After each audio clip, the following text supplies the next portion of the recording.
मौलाना रूमी की बयान करदा तहरीर है कि वो एक दिन किसी दरिया के किनारे आराम फरमा रहे होते हैं कि उसी लम्हे उसे सरगोशियों की आवाज सुनाई देने लगती है। मौलाना फरमाते हैं जब वो सरगोशियों की आवाज सुनता है तो अपनी जगह से उठकर इधर उधर देखने लगता है। तब कहीं जाकर उन्हें नीचे जड़ियों में दो मियाँ बीवी आपस में बातें करते हुए दिखाई देते हैं।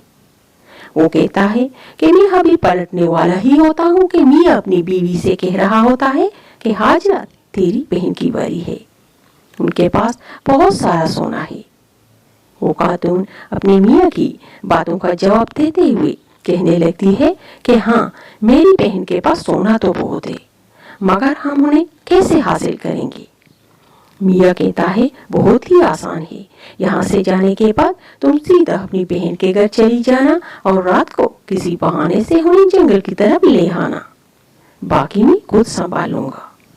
बीवी कहने लगती है लेकिन मेरी बहन ने तो अपने सारे जेवर दोनों कानों पर चढ़ा रखे हैं, अंधेरी रात में तो सोना कैसे उनके कानों से निकालोगी।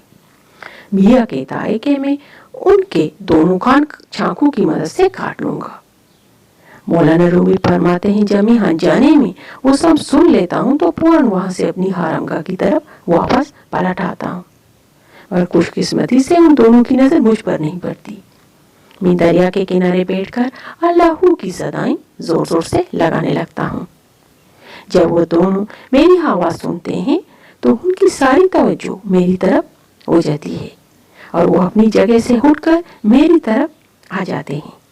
इससे पहले कि वो मुझसे कुछ पूछे, मैं उन दो लालची मियाँ बीवी से कहता हूँ कि अल्लाह ने तुम्हारी सुन ली है, तुम दोनों किसी नए काम के लिए चुन लिए गए हो।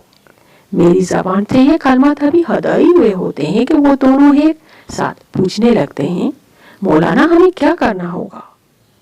मौलाना फरमाते हैं कि उन दो खुद गर्ज और अरसी मियाँ बीवी की आंखों की चमक उस वक्त देखने वाली होती है।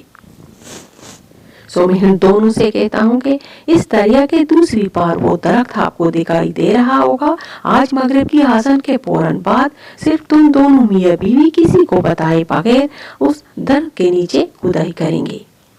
नीचे जमीन के अंदर तुम्हें एक बहुत बड़ी सी पोटली मिल जाएगी। उस पोटली में ढेर सारा सोना और चांदी होगा।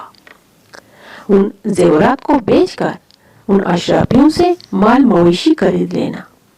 बस आज के बाद तुम दोनों मियाँ बीवी की जिंदगी का वाहिद मकसद सिर्फ और सिर्फ उन माल मवेशियों की देखभाल करना होगा और उनकी देखभाल में कोई कोताही नहीं बरतनी, वरना अल्लाह का अज़ाब तुम दोनों पर नाजिल हो जाएगा।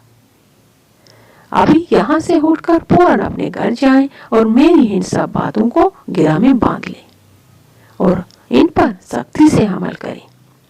मैं 1-2 साल के बाद दोबारा इसी जगह पर तुम दोनों से मुलाकात करने आ जाऊंगा, और हाँ, अगर तुम दोनों ने मेरी बातों पर अमल कर दिया तो इंशाल्लाह इन 2 सालों के अंदर अंदर तुम दोनों का शुमार इस इलाके के मालदारों में होगा।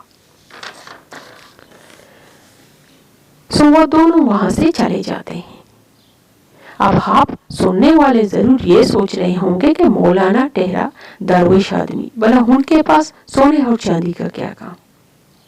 मौलाना फरमाते हैं कि ये पोटली मुझे किसी बादशाह ने तोहफतन अता किया था, ये काफी अरसा हुए मेरे पास पड़ा था, ये मेरे किसी काम का नहीं था। सो गाइस, मौलाना जलालुद्दीन रूमी का ये सब तहरीर करने का मकसद सिर्फ इतना था कि हम और आप पूरी दुनिया को तो बदल नहीं सकते, अगर हमारी और आपकी जात से एक इंसान भी राह रास्त पर आ जाए तो यही राह निजात है।